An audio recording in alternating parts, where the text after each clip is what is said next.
Oggi la giornata si svolge parlando di rischi sugli incidenti stradali.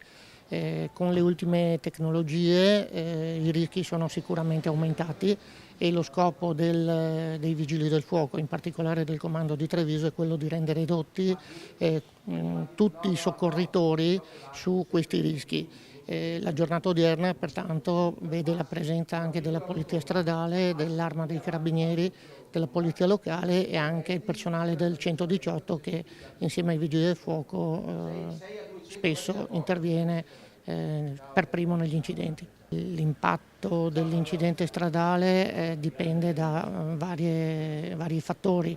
In ogni caso le auto moderne sono realizzate per garantire la sicurezza dell'occupante, quindi la cella dell'abitacolo ha sicuramente caratteristiche migliori e più performanti rispetto a un urto. Tuttavia questo comporta anche delle difficoltà maggiori per intervenire nell'estricare le persone. Dal punto di vista della Polizia di Stato, quanto è importante il tema della sicurezza stradale?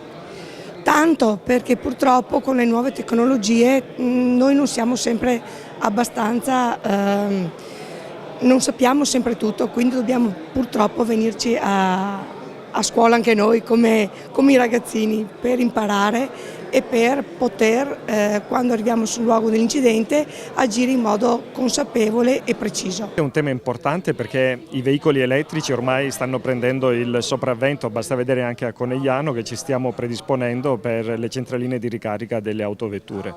Il tema è d'attualità e quindi noi che siamo in prima linea per il rilievo degli incidenti stradali è giusto che gli operatori sappiano quando intervengono cosa devono fare per non subire danni in primis loro stessi e poi naturalmente anche a tutela degli altri. Dal punto di vista del SUEM è fondamentale la sicurezza, in quanto ricordiamo che è il primo anello della catena del soccorso.